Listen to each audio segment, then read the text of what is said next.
Okay, and we're live, ripping. Let us rock and Hey, roll. Thanks for coming on. I got a couple new folks, or not a couple new folks, at least one. Max, welcome to the show, dog. Super psyched to have you on. Thanks. Yeah, I was on the recorded version. Happy to be on the live version today. That's right. Yeah, we did a recorded one. So this kind of state of the network episode is probably going to focus mostly on HIP 51. There have been a couple videos that came out over the weekend that are I don't know, it's interesting points of view. I think some parts of them are incorrect, some parts of them are correct, depending on where you stand on the whole helium thing. So before I get into it with Max and Neil, who definitely have a better handle on the numbers than I do, I wanted to put out some very general stuff, or general ideas. By buying a hotspot, you invested into the helium network. And any good investor has at least three important qualities. Number one, they are super well informed. Number two, they're unemotional. And number three, they're able to look at things at all three levels, at the micro, at the meso, and the macro level. So as a hotspot owner, if you are making decisions, but you're not making decisions based on being well informed or unemotional or looking at all three levels, your decisions are likely to be, or your conclusions are likely to be incorrect. All right, so that's kind of the first piece that I put out there is think of this as unemotionally as possible and do the very best job that you can to become a great investor. Now, even if you know whether you've got one hotspots or 200, doesn't matter. You are invested. I don't want to take too much thunder, but the other piece that I wanted to go or to hit before I turn it over to you guys was this idea of helium having this cold start problem. And Neil has talked about this before. That is why the incentives were so great at the beginning, was the incentives had to be insane to make the network as big as it's gotten. It's gotten to where it is, and whether you kind of believe in it or not, it's very likely to succeed in the next portion. It's going to be ugly for a while for sure, but we've gotten past like the I don't know, the first and giant obstacle, which is the cold start, which is, hey, if you don't have any hotspots, then you can't pass any data. If you can't pass any data, there's no reason to put up any hotspots, and we're past that. We've got more or less ubiquitous coverage in the at least the developed world, which is another conversation. Okay, those are kind of the first big points that I've got. Max or Neil, do either of you guys want to start anywhere? Let me Max, ask you you this. want to? Yeah, is HIP? It's Are you normally guys? me doing it, so it's nice someone else could do it, you know? Yeah, here comes Ed. Cool. Are either of you guys kind of pro or con HIP 51? I mean, the thing is that people ask me about it, and I give them my view. You know, I've started a LoRaWAN company, and I live in Europe, and I voted yes for HIP 51. Why would I do that if I thought that LoRa had no future? And why would the developers of this network throw away 2 years of development? You know, LoRa's not going anywhere. People read some information, and these videos kind of highlight that, but they don't understand what they're showing. And I think that's what's given us some problems over the weekend, right? Yeah. I think 2 years is underestimating how much time. I mean, I think helium started in 2013, and if you look, Amir's been championing this HIP for since it's been written, and he's been working on LoRaWAN for 10 years now. Yeah. Do you think he really wants to see this network die? No, he wants to see it flourish. And the way I look at this, if you got into helium after, I think, February 21st of 2021, you should have known that this was coming. In fact, I got into helium because 5G was coming. I figured I would start out by mining using LoRaWAN miners, and then whenever 5G came along, that's when there would be huge value added to the network, and everything I mined was going to be worth way more as a result. I get it that people bought hotspots because they were told, like, plug this in, you'll earn a bunch of HNT. Obviously rewards went down as the network grew because everyone else said, oh, wow, I could buy these hotspots and earn a bunch of money. Well, we're kind of in a fair market now, so everyone's getting very upset about their earnings in dollars and their earnings in HNT. But we have to look towards the future about what's going to drive more value into the HNT that we already have. And not only that, the HNT we're going to be mining in the next 6 to 12 months, because just because this is going to go live and this HIP is going to pass, and if you look at the voting, I mean, it's going to pass.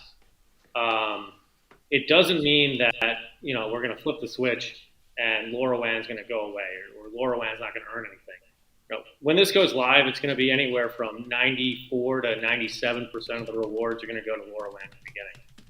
So, I mean, we're not losing any short-term mining here as a community. And we do have the upside of 5G passing billions of dollars of data, which will, if you look at the 𝗪𝗵𝘁 create tons of value for the HNT we hold. And if it doesn't, the way HIP 51 is written, if there's no data transfer, there's no value given to the 5G network. So the 5G network won't get rewarded until it really starts pushing real data. Yeah.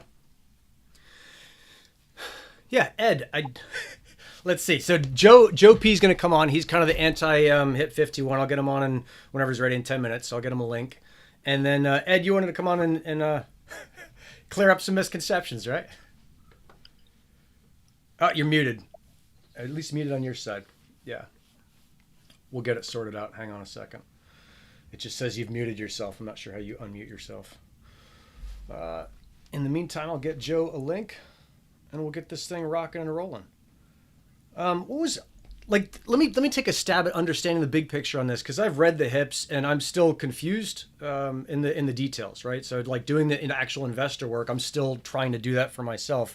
But the big picture that I'm getting is that Helium is really trying to set themselves up for future success. So if we think of, we got LoRaWAN now, we're going to do this 5G thing, but there are other networks that could run using Helium. So it could be Wi-Fi, it could be 6G, it could be like something that we're not imagining now. So if we look 5, 10, 15, 20 years into the future, to me, this is Helium saying, okay, let's not just focus on what we've got right now. Let's plan for the future. Does that seem kind of right at a strategic level to you guys? Yeah, totally. And that's what the DAO thing's about, having these, not trying to mangle one chain in to do all of these technologies bidding, because, what 5G needs is different to what HNT needs. Is saying do that at the sub-DAO level and reward each protocol based on their usage and, the number of nodes on that network and things like that. So that's where people get really stuck up on it, is they've seen a graph on Helium's site that said, hotspots are only going to get 1.8% of earnings. But they're saying that's the market cap size. That's how much size there is to the 5G versus LoRaWAN. But the actual protocol is saying that we're going to get 97% of earnings, and only about 3% is going to go towards 5G. And often there's the other part of that is that 5G is more about going on the outskirts of coverage where networks have not deemed it profitable to do it. But as a smaller provider, it is profitable for them to do it, and that's what they can do with the 5G. They're not going to prefer the Helium network in any way. We can't offer SLAs on this network. So it's always going to prefer their own coverage over the Helium coverage. So we'd be competing with this huge, provider for the off-grid kind of stuff, the outskirts of coverage for them to provide data over. So it's not going to be this sudden ramp on and there's going to be all this data from 5G. It's going to be really small, and it's going to be years before it catches up to LoRa. I think that's the main point of it. Yeah, so I'm seeing in the chat, I think it's maybe it's 𝗱𝗲𝗀𝗀, is saying that 5G transfers way more data than, any 1,000 LoRa miners combined. But if I'm understanding it right, Neil, your point is that there's way more LoRa miners than 5G. So even though one is equal to 1,000, there's 800,000 of them on there, something like that. Sure, exactly. And every time a hotspot's added to the network, $40 of DC is burned. Every time a location is changed, $10 of DC is burned. So there's all this DC usage, and it's quite a substantial amount. That means LoRa's score is so high that 5G can't really affect it much, and it won't affect it much for many years. It's going to be a ramp up, and in that time, LoRaWAN will build up as well. So, right, Yeah, I think it's probably important to discuss kind of the DAO utility score and how that calculation even works. Yeah, sure, definitely. So it's a very simple calculation. It's V times D times A. V is the VEHNT that's delegated, which I guess we have to explain kind of how that works. But essentially, you have the opportunity to lock up your HNT in exchange for a voting escrow version of HNT, which can't be traded, can't be moved. And essentially, you have to lock it up for a minimum of 6 months, a maximum of 4 years, and the longer you have it locked up, the more it's worth. So if you lock up one HNT for 4 years, you get a 100x multiplier on that one HNT. So now you have a 100x voting power compared to what you would have had in just a straight HNT voting system. And then with that, you can also take your VEHNT and do a thing called delegating, where you delegate it towards different sub-DAOs. It's essentially you saying, I think this sub-DAO is good. I would like for this sub-DAO to earn more HNT into their treasury.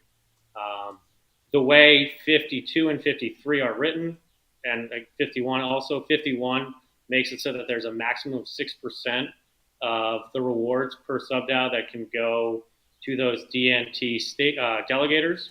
VEHNT delegators. There's been so many changes in all the vernacular here. I confuse myself sometimes. But so maximum of 6%, which is put in place so that no sub-DAO can say, we're going to give 50% of the rewards to these delegators so that, we inflate that score artificially.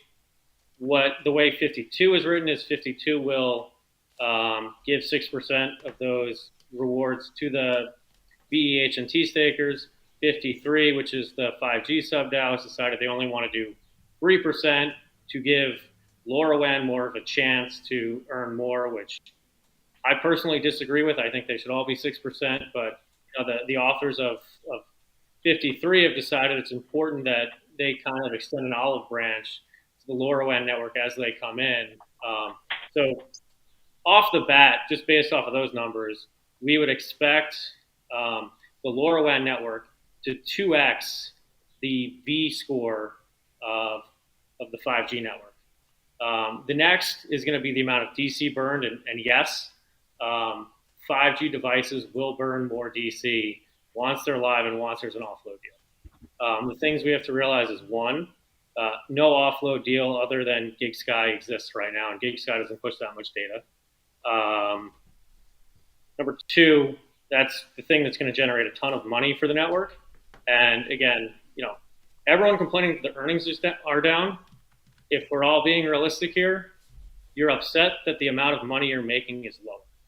Like, would you rather earn a ton of Shiba Inu or one Bitcoin, right? Like, we need to be thinking in dollars, and this type of thing will improve the amount of dollars we earn. The other thing is, for people saying it's unfair for 5G, maybe they're in Europe and they can't earn that. Sure. However, it's about 500 times more expensive to use the LoRaWAN network in terms of dollar value per gig than it is for 5G. So the 5G network will have to use about 500x as much data to equal the LoRaWAN data usage. And then the last factor, the A factor in the B times C times A, is going to be the active amount of devices. And then that's also scaled up and down by the activation fee. Currently, there's 850,000 active LoRaWAN hotspots compared to about 2,500, give or take, 5G hotspots. It's a hard number to calculate because if you look, there's like 5,700 FreedomPhi units out there, but an active unit has to be registered with the SAS, which is the Spectrum. Oh no, I'm going to get this wrong. I think it's Spectrum Analysis Service. Essentially, you have to have the $1,500 radio that goes along with the hotspot. Sure. To be able to do that. The activation cost is the same between the two networks, so we're looking at 850,000 versus 2,500. DC usage for both is about the same, and then the VE multiplier is going to be 2x in favor of LoRaWAN, so it's going to be a huge advantage for LoRaWAN off the bat. Love it. You got some anti-fans, Max. But Ed, let's see if you're is your mute unmuted yet? Is your sound good? Yeah. Cool. Checking for an audio. Great. Awesome. Yeah. So one of the things I thought about was just as kind of riffing off Max's like the lower token value is just like we're experimenting with how little the network can grow on, and I think we're seeing that the growth is stalled. But as for even this 2 weeks ago now, I had a hotspot down that was totally my fault. And if I was not caring about the value of HNT or my mining, I probably wouldn't be attentive to it. So if there are things that are like miners are owning themselves and they're like, I'm not making much, then I'm not going to respond to it, right? I'm not going to attend to my miner and make sure it's up. So there's a lot of that type of forces at work. Is just like, oh, okay, these are things that we're seeing when the value is low. So if I was a potential investor to the Helium network, I'm going to see how it's operating when it's down in this bear market and like what it actually needs to grow in, right? If I'm going to inject value into the network to see it grow. Yeah. But I want to see how low it goes too, right? What's the bare minimum necessary to invest and actually get the ecosystem rolling on its own? So I think this is a good thing for us to, and it's quite chaotic too, to step over that precipice and see how it does on its own. And you're right, like one of the most complicated things is all these terms that are being thrown around, because once you get into the 5G side and all the DAOs that are trying to operate in their own little ecospheres, it is incredibly complicated to stay up on it. Yeah. And to laser focus on where it needs to be, because this is the biggest thing that I see even professionally, is how businesses start to silo themselves, right? They start these silos and they optimize for what they're good at, and then they forget about the optimizing goal for the entire organization, and then that just shoots them in the foot.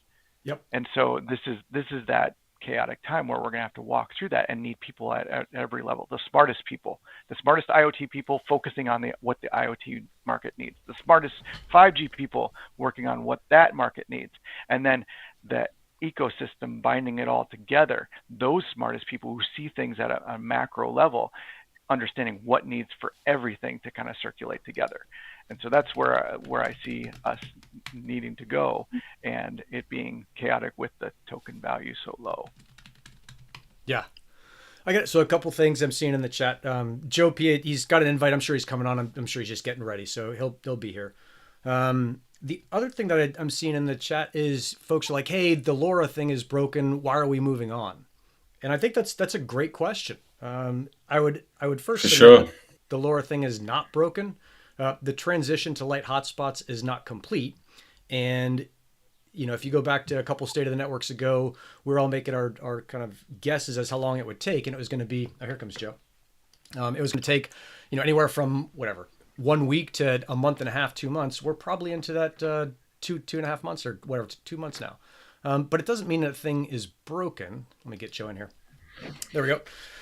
Joe, welcome, dog. It doesn't mean anything broken. It just means we're in this transition that is in itself. Never mind this HIP 51, 52, DAO, sub-DAO, that stuff. Just the transition from old hotspots or full-fat hotspots to light hotspots is incredibly complex. And so we're all kind of coming into an incredibly complex environment that is, there's not a ton of structure there that we all understand. And so we're all trying to wrap our heads around it as much as we can. So, Joe, is your audio on? Yeah, can you hear me? Yeah, 5x5. Hey, What's shaking? How's it going? All right, what do you got, dude? Let's. What were you saying? You didn't like coming the into circle this has jerking? been the vast majority of people can't easily comprehend what's being proposed. Yeah. I think that most people, even those of us who are actively engaged in the network, don't understand that. As I read more and more into it, I'm concerned about the stability of the actual proposal. So there's obviously some extremely hard calculations to make here when you talk about the bonding curve and the sub-DAOs, what's going to be backed by HNT based on what calculations. Okay, we can talk about that later, but just the complexities behind that. Is there no concern for this to go haywire for I don't really want to use the Terra Luna as a bad example, but we're playing with algorithms here. We think we have HNT on a steady path. Could it be swapped for another token and, HNT be the main one, but we don't have to go further into the sub-DAO? Possibly. That's what was my initial understanding of this, but hey, like I said, I'm not an expert on it. It just seems like the more complex of a solution that you pose, it is. the worse of a solution it actually is in any terms of programming and development. Is that not a fair point? You're totally It right. is. I mean, even when Max was going over the algorithm earlier for what the score is for the network, you read that and you zone out. You just do. It's too much. But it's what you do. Do we have to do every hit comes with a video on YouTube explaining every last little bit, or is it up to the community really to keep up to date with it? It's difficult. It's a continual conversation. We got to throw it back and forth and understand it from all sides and where there are holes in it. I was wondering if we could level set on market size, because that gives us a sense when we're starting to play around with those values and then the token derivatives. But if we anchor back to market size, that can help us understand the numbers a lot more. And I just did some quick Googling, so these figures could be completely wrong, right? I did my dissertation in Google today as I got these numbers. So I'm going to quick roll over these, and y'all can tear me apart if you want. So the brief Googling put the estimate on the IoT market size currently of 220 million to over 2 trillion by the end of the decade, whereas 5G is at 40 billion now, with 1.67 trillion by the end of the decade. And that's right. Those are correct. But you'd break down IoT by their modulation, right? So LoRa is part of that. 5G would be considered part of IoT in some scenarios, but Bluetooth Low Energy, SIG-FOX, and whatever the other ones are, right? MBIoT. But we've talked about, in the Discord, one part of the market share, one protocol overtaking the others in terms of sub-DAO. So if they do so much data transfer, it tips the scale, one way. With that specific coin is going to have significantly more value, and it would probably be 5G in this case, right? So the way that would work is you would also have AT&T though, right? Okay, Joe, are you familiar with the company Yum Brands, for example? KFC, Pizza, Taco Bell, a couple other fast food restaurants, right? So imagine you own, let's say, a Taco Bell franchise, right? That's what your hotspot is. It's a Taco Bell franchise, and in exchange for selling tacos and cheesy gordita crunches, you get shares in Yum Brands, right? If one day your Taco Bell franchise, or even all of Taco Bell, goes out of business, but Pizza Hut and KFC do really, really well, yes, it sucks that you can't earn money anymore off of your Taco Bell franchise, but the shares you have in Yum Brands are going to be worth way more than they ever would have been worth if you were just doing Taco Bell. Because Taco Bell would have failed. Your Taco Bell would have failed either way, right? But in this sense, you're now de-risking yourself and opening yourself up to the huge upside of the entire ecosystem. That's the way I look at it. Yeah, fair way of putting it. Yeah, and from that perspective, yes, that's a good way to explain it, and I'm not opposed to that. I guess my concern is what the unknown effects of that will be, because when we look at data transfer with LoRa, the application development on this network, it's different than what would be on VPN, Wi-Fi, 5G, because all those inherently run on internet protocol, what we're currently using right now, where LoRa, that's because there's not a ubiquitous network until Helium, it's fairly undeveloped. So I think we're going to see a lot more adoption over time, and there will be more data transfer over the coming years. But if we're talking about immediate partnerships with 5G, granted, I think looking at what meatspace said, I think it was like 97% of the HNT created right now is going to be backing into LoRa, and then it's like 3% mobile once this whole thing kicks off. I can see 5G completely overtaking that within a short amount of time if these partnerships are, if they take off. If they go, yeah. But But you're forgetting the main point that if that does happen, the value of the HNT you have skyrockets. Like, what is your Sure, goal? yeah. Be completely honest with yourself. What is your goal? Is your goal to build out a LoRaWAN network and do sensors, or did you get into this to make money? Because if the answer is you got into this to make money, you shouldn't be upset with this proposal. I got in to make money, but I'm not under any illusion that I'm going to make any significant amount of money from this. So either way, I mean, you bought a $500 box and you plugged it in and used a light bulb's worth of electricity. How much money are you expecting to make? You know what I mean? Like, sure, but yeah, let's be somewhat realistic with our expectations. Look, I make more off the YouTube channel than I do off hotspots. Okay. But that's go interesting. ahead. That's what the next wave is, am- right? You're making money off I'm building YouTube. technology, Max sure. is making money off of tenors. Nick's making money I'm off courses. We're all building this network, you know. And part of this is playing devil's advocate. Sure. Because it's easy to say this is good for the network. This is always good for HNT. This is, and why are you opposed to it? Someone has to pose a question. Sure. What are we not seeing here? No, they're great questions. I think, one of the things that we're not seeing and that may be unseeable is just the complexity of what's going on, right? Is that you got pretty smart people who have a decent grasp on it. I think Max maybe has the best grasp of any of the five of us on this thing.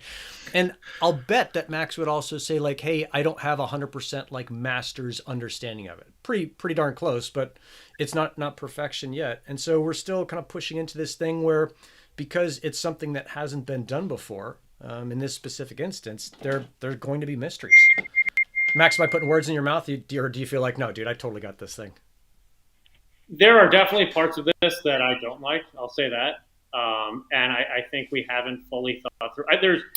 We're entering into territory that no one's entered into before in terms of a business model. So like, there's definitely things that are going to come up that, in my opinion, we haven't fully thought through. And I think a lot of those concerns are legitimate that Joe are bringing up.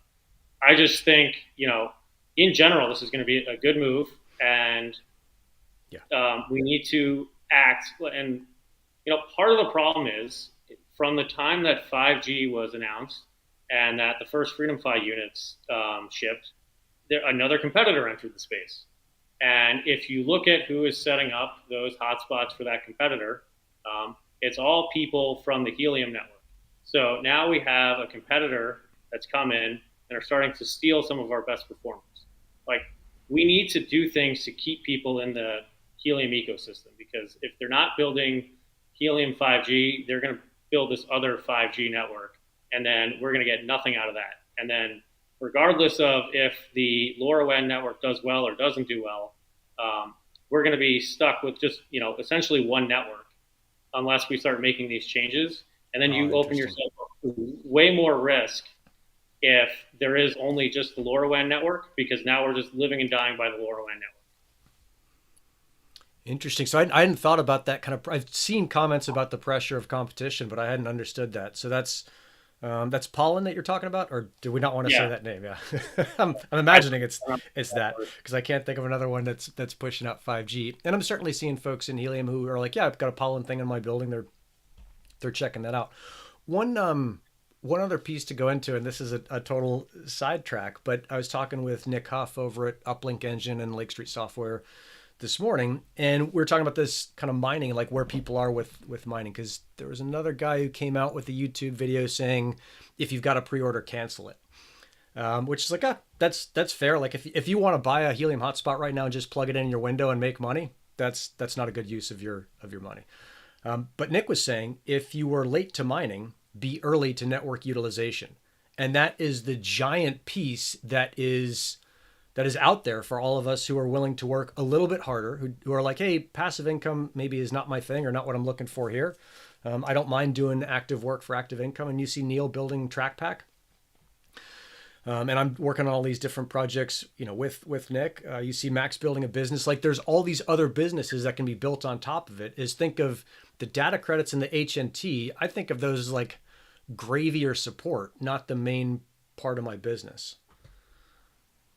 Yeah, is it?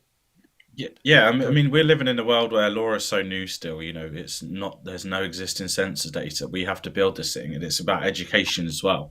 If you're relying on just POC earnings, remember they're always going to go down. They're never going to increase as more people add to the network. But if you can be enterprising and get sensor usage in your area, those earnings can increase over time. No one's given up on LoRaWAN. It's just it takes time for these things to roll out, and LoRa isn't in a state that offers the best network at the moment. Right now, for example, data transfer is sent through the ERLang miner, the fully synced miner, right? So right now, a lot of packet transfer is lost. So the LoRa network isn't in the best place. It needs development, but that's their ultimate goal right now, is to fix the LoRaWAN network. Yep. But it's not going away, and it's got the full attention of the team to make happen. And a lot of people were talking in the comments just now and saying about 5G. That's happened asynchronously to LoRaWAN, right? So they're not just going, oh, well, this week we're doing LoRa, next week we're doing 5G. These are two different companies developing this thing out, right? So LoRaWAN isn't going away, and the focus is very much there to get it moving. Yeah. Yeah, it's exciting stuff. Sweat equity about building out. Like if we didn't have the POC rewards, many of us wouldn't be here. I mean, that's just honest. From the passive income side, it was super lucrative. I remember multiple streams. I'm like, holy crap, I can't believe how much money I'm making off of this. Yep. And it's so easy, right? And that was great marketing because it just propagated really, really quickly. But now is where the sweat equity comes in, and we actually create these devices and work on these sensor projects and support each other through this, because this is where the community is actually, this is where we need, where the rubber meets the road, or whatever cliche you want to throw in. Yeah. It's going to take years to build this network. And I think LoRa was the safest way to start this journey about building a wireless network, because it is so niche. And so from an investor standpoint, you can test a lot by here and then model it for when we go to, hopefully, as we go to 5G. Yeah. I've seen a couple things in the chat, and then I want to push it over to Joe, because I want to make sure, Joe, we get I think you've got really good points and a super good perspective. Is one of the, let's see, is it Jose Cangas has said that the network is not working? I don't think that's true. If we look at the network for processing data on LoRa, it is working. You can have a sensor out there and the data is coming through. Is it not working as far as like making you maximum POC? No, it's not working as far as making you maximum POC. So we got to be careful about what we say and how we define all those terms, right? The network can mean a bunch of different things. Joe, actually, let me ask this. What do you think is the future for you and helium? Are you out of it, or are you thinking, hey, I'm just going to sit on the fence for a while? Or are you looking for deploying 5G? Are you going to be involved in other projects? What's the future for you? I'll still be involved in helium. I'll still continue to make videos about it. Like, my critical attitude, comes from a point of love. I am heavily invested in helium. I just don't think they're doing some things right, particularly the public relations side of it. And you're fair. A YouTuber, Ed's a YouTuber, Neil's a YouTuber. Look, I know you guys hear incessantly from your audience the sentiment about how the general person feels about this. They're not engaged for hours like we are with the project. They don't understand, and they need a resource that they can go to and get the basics, be kept up to date with large changes like this. And that, I feel, is something that's been failed on with helium over and over. The documentation, there's parts of it that haven't been updated for months, maybe years, last time I checked.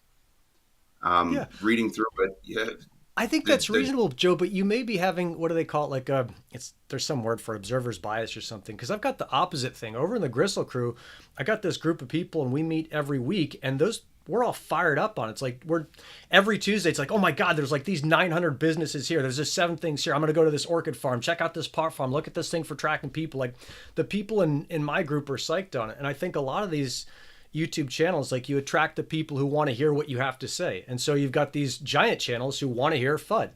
And if you want to hear FUD, go to those giant channels and listen to the fear, uncertainty, and doubt, and, fire up your whatever human brain cells that love fear. If you want to hear like positivity and awesome, love, joy, peace, all that stuff, like come on to the Gristle Crew and talk there. And you've been on there, you've seen those guys. They were super psyched when you came on to talk about the other project that you're looking at. And so I think it's really a function of not just like what's going on any given channel, but what's going on over the whole network. And there's definitely a core group of people who are super positive, working super hard to build something big. So, Max, what's going on, dog? I'm seeing you kind of nod your head, but I want to see what's going on in that big brain of yours. Oh yeah, I mean, HNT's down 80%, and it's all people can talk about. Like all day, there's people on the Discord talking. There's people on Reddit. There's people everywhere. It's like, it's this incredible thing where, yes, price matters, but we're like, since we're actually building something, there's so much optimism for the future. I mean, no one would be fighting this much over a HIP for a network they didn't care about. Like, right. I love that people are so passionate, and like even those that are upset about it, like that's still great. That means you care, and like it's an incredible community that we have this many people who care this much, especially now with what the price has done in the past 4 or 5 months. Yeah. And I'm seeing, let's see, I see Forrest Kramer. He wants some of the Kool-Aid. Come join the Gristle Crew, dude. It's like $50 a month. It's super easy. It is an ultra positive place because that's what I want. That's what I want in my world is super positive people doing awesome stuff and working together and sharing resources and assets. So that's my world. You can join whatever world you want, but that one costs $50 a month to be a part of, or 49. So I saw something else in there. Oh, Travis Teague is on here. So Travis is a Nova employee and mentioning the documents. And Joe, to your point, I think this is something really interesting, is those documents are open source. So when we see something, and I've had people tell me this, I'll look at the Helium docs, be like, hey, this is wrong. And I'm so used to someone else fixing things that I'll tell whoever, a Nova employee, like, hey, this is wrong, you should fix it. And they've come back to me and they're like, dude, all you got to do is learn how to use GitHub and then put in, I think it's called a pull request, and you can submit a fix.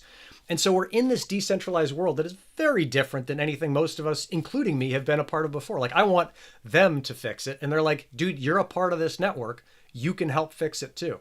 Now, I think there's also some pieces there where, like, I'm not a paid employee, so why should I be fixing your documents? But the flip side is like, hey, I didn't need to get hired, but I can still contribute and I can make this network better. That's pretty cool. I like that. So yeah, a simplified explanation with animations, Mark Verdi. I am so working on that, but I got to wrap my head around it first so I can make a cartoon out of it. Yeah, the animations part's not easy for this. I've considered getting into it before. There's a reason why I use Google Docs for my explanations. Just do the simple, the simple drawings. Yeah. But that would be what's ideal. I mean, yeah. I hear Amir asking for it. He's like, hey, he said there's some YouTuber that's doing animations. I'm like, who is that guy? I want to learn from him. Max, what do you got? I see you laughing there. Well, I mean, if the problem is I couldn't contribute to any of that because as we've seen on this call, I just talk about the numbers and according to some of I haven't read the YouTube comments, but according to some people on Twitter, I drone on and on about numbers and everyone's falling asleep. But if anyone needs any back end explainers that we can put into these animations, I'm all for it. Yeah. Ed, so this is one of the things that you do as well. Is what are you thinking about this? Is how are you helping your kind of audience understand these complex hips? So what's funny to me is like hang on, Max. I was asking Ed. I want to get his thing. Sorry. Yeah, no worries. Oh, Ed, you're muted again. How is it that you'll get it? How about now? Yeah, good. Okay. Sorry about that. Yep. All right. So basically, it's just getting information out there and seeing how it gets received. And I mean, I've got people commenting on mine, like helium's a rug. And on the other side, like, that's a lot of good information. Just improve your freaking microphone.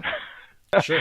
So it's on all sides, but it's just getting it out there and creating the positive swirl conversation, right? We just want people informed and see where it's cracking. And we kind of get this in this delay mode because we need to understand it ourselves, and then we convey it, and then there's still things that people understand and then they don't. And so it's a back and forth conversation. And I think that this community has been really tight as far as moving this information around back and forth and building on each other rather than just like tearing each other down, which is awesome as well. Yeah. Where are you guys getting your information? I heard a great Twitter Spaces the other day with Amir and Arman. But that's, I think, Joe, to your point, like I don't have a single source to get great information. I'll read the announcements on Helium Discord, and that seems like to be a great start. And then I'll occasionally wade through the docs and Google around. But where are you guys kind of getting the information that you're using to make these decisions? We're taking part in conversations all the time on Discord. It's quite clearly that, Max is all over 51 all the time. We're all going over it and trying to be as helpful as we can and make sure we see these situations that could be bad before they happen, and make sure we put input in that means we don't get to that point.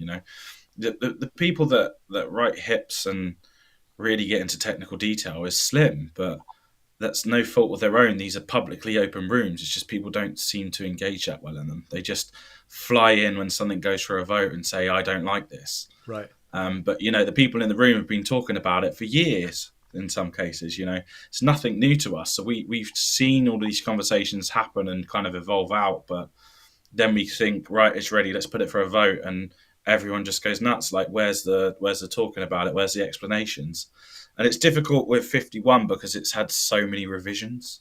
Yeah. But it's had so many revisions because it's needed it. It's that complex. And that's why it's hard to explain it, because it's had to account for so many things. It's interesting. Where do you guys stand on this idea that we're going to all contributing in some sense for free, right? So I've got 6,000 followers on YouTube. I'll tell you straight up that YouTube channel makes $300 a month. Like, that doesn't pay the bills by a long shot. So I've got my other business, we've all got our own piece. But how are you guys approaching that? Like, Max, you're putting a ton of time into understanding HIP 51. How do you look at that as being paid back? Or is that just something where you're like, hey, this is a super exciting thing and I'll figure it out? The funny thing is, I just really like this stuff. Yeah, At the end of the me day, too. I mean, it's I wouldn't be putting in this much work, and I would have a normal 9-to-5 job. I could probably at this point make way more money doing that than doing the helium stuff. But I've enjoyed doing it the past 18 months, and I love all the stuff that's going on in the network. And to me, it's like, I'll read books about what it was like in the early 90s with the early internet days. And then you'll see The Social Network, like that movie. And this may be I'm sure I'll get a lot of hate in the comments, but we're part of something that could be revolutionary. And it's this is the kind of thing that people will read about later, that, this is a once in a lifetime opportunity to experience and build it. So for me personally, right now, yes, I got into it for the money, and, I did pretty well. For me personally, right now, I just love all the stuff that's going on, and that enjoyment from all of this is really what's driving me to learn as much as I can. And to your question about where am I getting my information, it's all written in the HIP. You go to the pins in the HIP channel, it's right there. Just read the HIP. Yes, they get technical, and yes, sometimes they're hard to understand. They're not that long. I used to read tax publications that were released by the IRS, and you'd read it once and you wouldn't really understand, and you'd go through a couple of times and you'd read it over and over, and every time you read it, you start to understand more, and then you kind of see where they're going. Just read it and read it again and read it again, and you'll get it. It's nothing overly complex. I mean, the utility score calculation is V times D times A. It's 3 factors, and it's 3 very easy to figure out factors. Right. It's not as complex, I think, as we're making it out to be. Interesting. So that reminds me of when HIP 17 came out. At first, I didn't understand it, and I read HIP 15 and 17, and then didn't get it, and read it again, didn't get it, and then read it again, got it a little bit. And then who's the dude? I think Rad Rob put out, what was that one that made the first tool that is now gone, that made hexes really easy to understand, and you just keep banging your head against it, and all of a sudden it's oh, this is how it goes together. Cool, now I get it. So HIP 17 is orders of magnitude more complicated than this. I'll say that. Dang, really? Do you think so? Because I guess maybe now that I understand it, it's super clear. And this seems really complicated. But if you're saying it breaks down to these 3 variables, and it's just the interaction between more or less an unlimited number of networks in those 3 variables, I can see it being kind of semi-complicated, but at the same time conceptually easy to understand. I like the Yum and Taco thing. Yeah, think about Yum Brands and then reread it with that lens. Like, I think it'll become much easier to understand. Yeah. Yep. Dig it. I'm trying to think. Oh, have you guys all voted on Hit 51? I don't care where you voted, but have you voted? Yep. Yeah. No, me too. I think that was the other piece that was interesting was I wonder how many folks have not voted but are complaining. And if we looked at the votes, it looked like it was all in favor. I'm waiting until the very last minute. I'll Are you? everyone the opportunity to change my mind, but it's been no for me thus far. Oh, so you're still a no on it. What do you think it would take to change your mind? No, I'm almost there. I almost feel like I have a grasp on it enough to feel confident in it. I'm just not entirely sure yet. Right. It's a lot of change, though, right? That's what the main feeling is. And what if something goes bad, or one of the projections is off, and some hack comes about and kills the network, right? That's the big worry, right? Right. And I think there's a lot of talk about. I don't fully understand it, just to be clear, but there's a lot of talk of, oh, is this going to be another Luna? Because Luna is burning mint, and there's a lot of it happening. But from my understanding, Luna was you could burn and mint both ways. So Yep. that was where the problem with Luna was. That's where the crash was. That's not going to happen here. You can only burn DC. You can't burn DC to HNT. You can't do it the other way around. So Yeah, you can't burn HNT into like a DNT with IoT or mobile. You can only go mobile or IoT back to HNT. So that'll slow down the ability to arbitrage anything also. Yeah. and that's where a lot of people are getting confused with the comparison because Luna had both ways. Yep. Whereas we Right. only have the one way, they think, oh, that it's going to crash and the price is going to crash and everything's going to crash. But it's not like that. So it's just that Luna's so close, and then this kind of hips comes about. People see that similarity and go, oh crap, it's going to happen here, Yeah. but it's not. No, hopefully not. There may be some other attack vector. There's a couple things. So Joey, you're getting people saying two things. One I can help you with. One I don't think I can. One is to start a Chicagoland network. Is in the Gristle King Discord. There's a Chicago place, and for anyone watching this, if you've got a local place where you want to talk to other hotspot owners, I know Helium a while ago shut down all of their cities as far as locations just because they had too many channels on Discord and they're limited. But the Gristle King Discord does not have that problem. So if you want a city, I'm happy to put one up there. There's a Chicago city that I know Joe is active in on the GK Discord. And Joe, if you start your own, great, I'll support that as well. And then the other thing I saw is that Joe, you should fork the project. What do you think the odds are of you forking Helium? No, I have my other responsibilities right now. Yeah. If someone forks Helium or comes up with a different network, we'll see. I'll. Do you think that's possible? I don't know enough about it.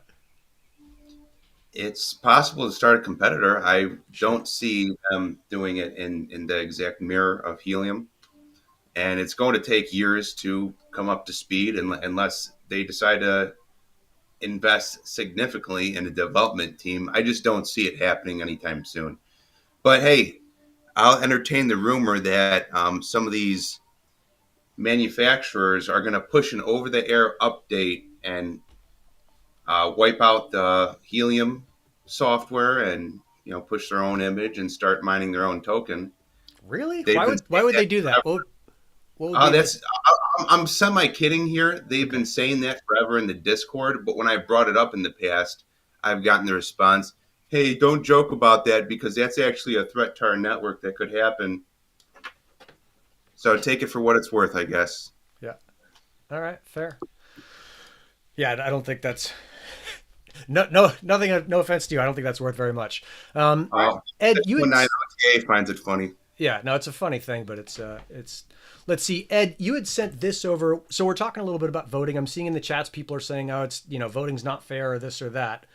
You want to talk us through what this is showing us, or as much of it as I can show? Yeah, definitely. It's a little tough to read the bottom stuff, at least on my screen, so I'm going to zoom it up in a different screen. But one of the step back.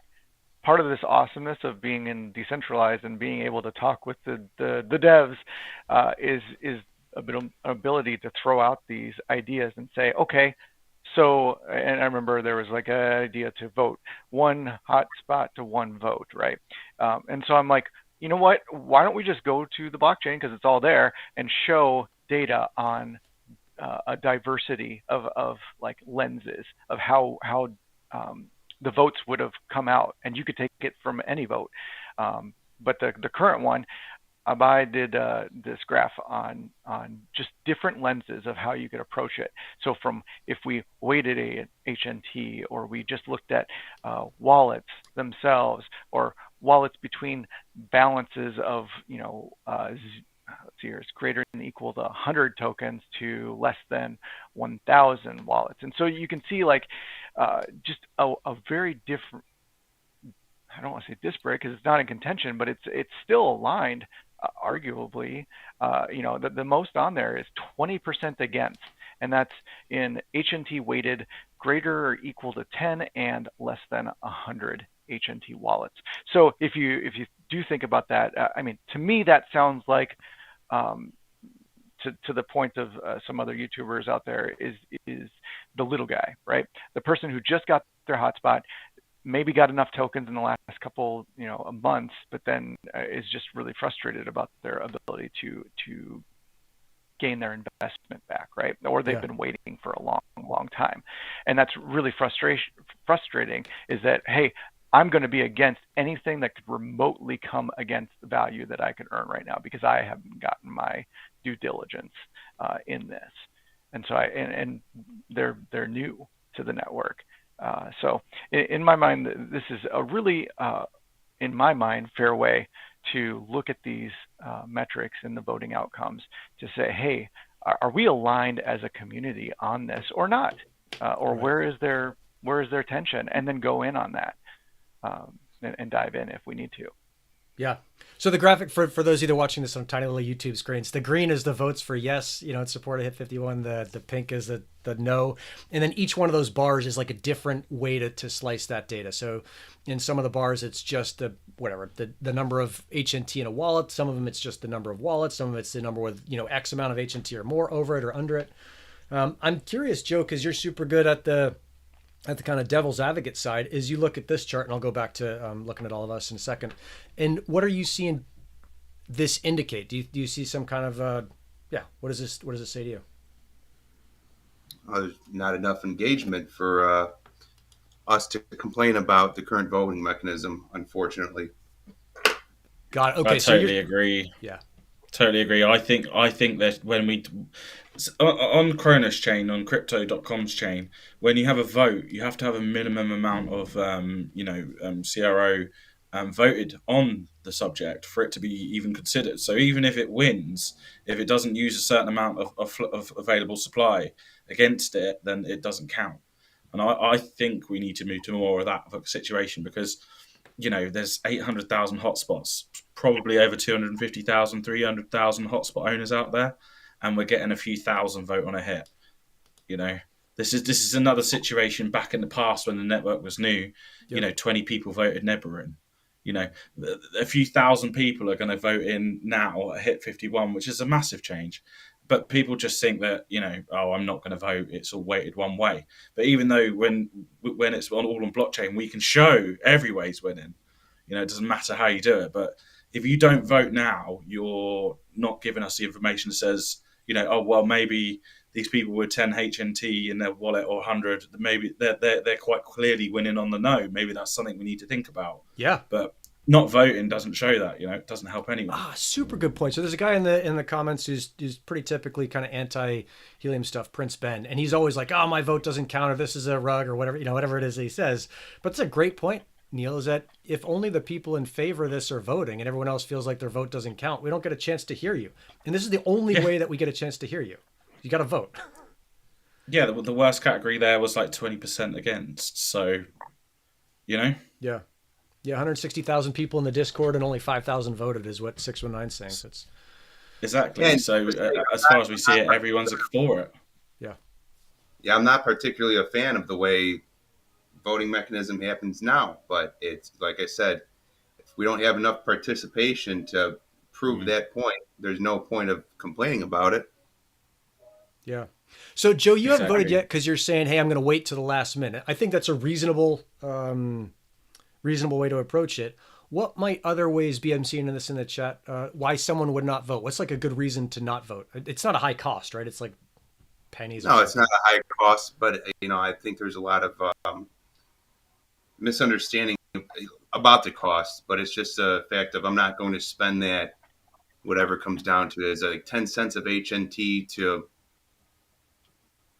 vote on something where my vote won't be heard. Right. Maybe it's the time for the people. I'm not really sure why we don't have that kind of engagement. Maybe it's people don't understand. One of my complaints here has been that outside of Discord, there's really not much being said. That they're starting to get better with that at the Helium team. But there's Facebook groups, there's Reddit, there's Oh, you got your bride in the background there. Or someone. Yeah. Anyways, you have Reddit. I lost my train of thought. Twitter, Facebook Sure. groups. Yep. All the these Facebook different- groups are toxic, dude. I stay out of that. Jeez. They're a dumpster fire. But regardless, this is all an opportunity for Helium to capitalize on some sort of an engagement, get people to vote, get them to better understand the network, so on and so forth. Yeah. And that's not really happening. But you see how many people have bought in with hotspots, how many people are on there complaining about it. But they, this is, like I said, just a chance that has not been capitalized on. These people have not been brought to the truth and the understanding of the network. Yeah. They didn't Am get I to hear wrong Max in the Yum versus Taco Bell. I thought that was so good.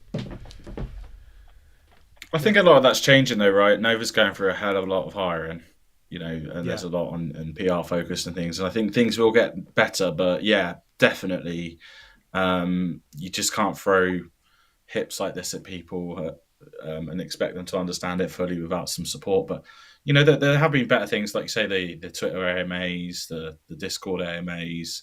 But yeah, I agree. Yeah. I'm seeing guys have talked. So this voting thing is actually a bigger deal than I thought. Do you guys? I haven't paid attention to this at all. I just saw that there was some contention. Do you feel like? Maybe I'll start with you, Max. Do you feel like the voting system is fair? Oh, you don't want to know my opinions on the voting system. No, go for it, dude. Yeah.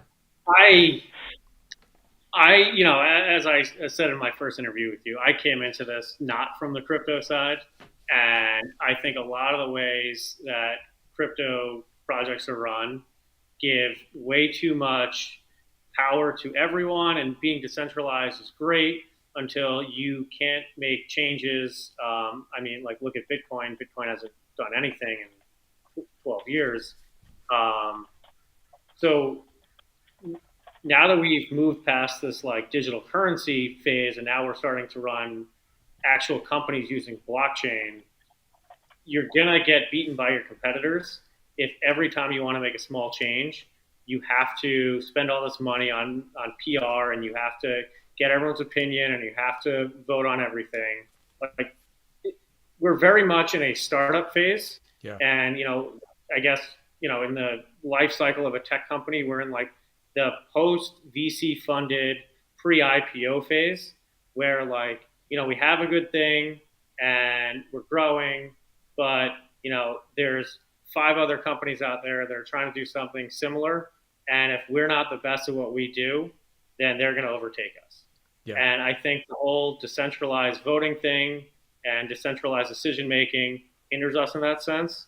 So in terms of I don't think that we should have, maybe some big changes, or maybe we vote for people who we think will rein in the team, or, guide things in the way they need to go. But I don't think this system where, if we're going to reduce the rate at which certain Res 5s are targeted, I don't think that needs to be hip, and I don't think that needs to be voted on. I think we do a little bit too much voting, in my opinion, on this network. Okay. But everyone goes mad when they don't vote on things. That's the problem, though, isn't it? The second someone says we need to do this, they went mad about it. And then it's everything now has to be a hip, and Helium have said this themselves. So if they're going to change something, it's going to be a hip. It's slow. I think the whole HIT process is slow. Look at HIT 40. I've been talking about it for how long now, and it's still not in place because not everyone's happy with it. We're having this constant discourse rather than moving it on. Just putting it up for a vote and then getting the code cracked on to go. But one thing I do want to point out about the voting process is before we were voting on Discord with emotions, with reactions. Yeah. So this is a step better than that. I don't think this is the final goal for that, but it's a step better than where we were before. And it's about moving on and not just taking this forever, trying to get this perfect system. It's about having progress in that, right? And I mean, the thing is with Helium Vote is that at the moment, everyone that's done a vote has done it weighted on HNT amount, but the vote can be on anything that you can measure on the blockchain. So it could be done on amount of hotspots you've got in your wallet or validators. That can all be done with the current system, but it's just not. So if you did want to do it in another way and, bring up 𝗵𝗫𝗀𝗲, guaranteed Laura is going to get a certain amount of the rewards for the next 5 years, you could do that based on hotspot wallets, for example, the amount of hotspots in the wallet. So there's a lot of flexibility here. It's not perfect, but it's better than what we had, and it is moving on. Yeah. No, usually we take these things from 9 to 10 and like cut it right at 10, but this is like, this is exciting, and B, there is so much information, obviously, to Joe's point, that is unknown by the general community. Not the true believers who are kind of on this call and maybe watching this first pass live, but the rest of the folks who are just like, yeah, I bought a couple hotspots and I want to know why big YouTubers are saying that this is a disaster. There isn't a great place to easily understand some of these things. And I think that's a business opportunity, right? That can be, if you're watching this, that could be you that builds that. If you're a cartoonist and you can explain this stuff, you can crush in this space.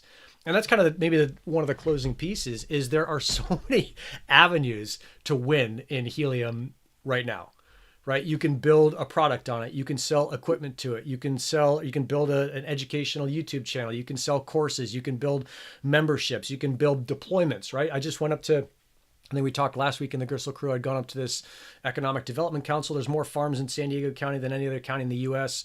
I just went to an orchid farm on Friday. That guy's super interested on using Helium. There's a local company here that's probably going to help them. Like, if you can't win in this space, it means that it's going to be really difficult for you to win anywhere. Like, this is the ripest opportunity, maybe not the ripest, but it's one of the ripest opportunities you may ever have. And so it will require you leaning into it a little bit. And there's this piece that people want passive mining. I'd say that if you're looking for passive income, Helium may not be the best place for it. I don't know if you guys are on board with that or not. I'm just not that interested in passive income anymore. Like, I want to do active stuff and be out in the field and talking to people and doing work and getting things done. Maybe we kind of finish up there. What do you guys think about that? Well, name a place still making $2 to $5 a day doing nothing. I mean, there's other mining opportunities, but, factor in power costs and all that. But still, it's not like this is the opportunity for passive income has completely dried up here. Sorry, go ahead, Neil. No, I agree with you. I don't think it's dried up at all. I just think we're in a period where the earnings are so low because the price is based on speculation. And if we can do everything, again, there's probably close. This is speculation, but there's probably close to 200 to 250,000 hotspot owners, right? So if every one of those people turned on a sensor, we would have so much DC usage, and that can increase over time. But then the most important thing is that DC usage will spread and earnings will increase. That's all to come. But people are more concerned about POC, which is designed to have lower earnings over time as more join the network, is going down. But they're doing nothing to increase their own earnings. They're just expecting someone else to do it, or it to just turn up and be worth more, which is not the case of any investment, right? That's a lottery ticket. That's the hope, but it's not how it goes. Max or Ed, do you want to take who's gonna close on this one? Yeah, I mean, I think. Oh yeah, go ahead, Ed. I talk so much. If you're not interested in developing sensors, you're kind of showing your stripes at this point, because that's the utility of the network. Getting by on POC earnings, we knew it was all coming initially. Like, people were quitting their jobs because it started off as like, oh, I could pay my Netflix, and then it was, oh, I could pay my internet bill, and then it was, I could pay my mortgage, and then now they're like, I'm quitting my full-time job to go do this. And it was just, we all saw it, and we knew it was going to be a rough end for them.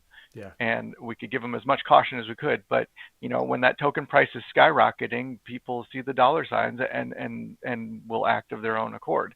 And so being invested in sensors, if you're on the LoRa side, is absolutely important. I mean, my sensor idea, I believe it would be something that would have utility for everybody.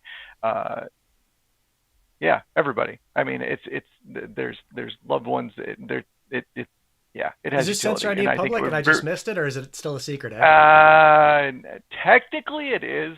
It was buried in a video, and I've been quietly trying to work on it when I have time. But okay. Well, dude, when you want to push it out, let me know. Let's come on here and get that thing out. I think the more we can support Absolutely. businesses doing stuff on helium, the better. Max, closer.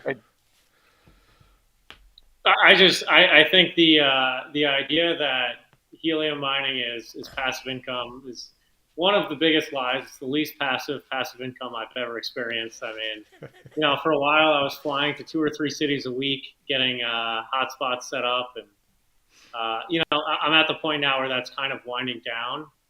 But just because that's what I'm doing, it doesn't mean that others aren't ramping up. It's when I got in, Neil was telling me about the good old days when he would earn 100 HNT a day. So why should he go try to earn 25 HNT a day? And now it's every kind of generation in this has their amount that they've earned, and then with network growth, the amount you can earn reduces to a point where incrementally it's like, is it worth the effort to me, or is it worth the effort more to do things that help drive value to HNT? So I'm kind of transitioning into the not so much earning as much HNT. Now I care more about making that HNT worth more. Love it. Love it. All right. Well, I think we can go on another couple hours, but I got stuff to do just like you guys do. I'll wrap this up with, if you want to, let's see what's coming up next. We got the State of the Network live in Austin. That will be Thursday at, I think, 4 p.m. local. I'm giving a talk on Friday for Consensus, and then another moderating a panel for Helium House on Saturday. So I'd love to see you guys at any of those.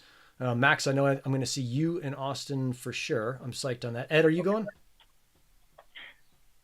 I have applied for a grant. Okay. I don't have an answer yet. Okay. Unknown. Joe, are you going to be in Austin? No, I won't be there. And Neil, you're stuck in the UK because of a passport issue. Okay, so there's only 2 of us going to be there.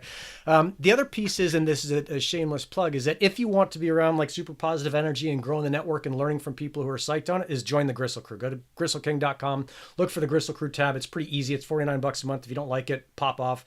We got people coming in and going out all the time. It's not for everybody, and that's totally fine. So that's a cool thing. And tomorrow, I want to say we've got Mike from GeoNet coming on. So it's not just a helium thing. We're helium focused. We talk mostly about helium, but this other project, GeoNet, is coming on. We've had other projects come on in the past. And so, yeah, it's a cool group of people to be around. Okay.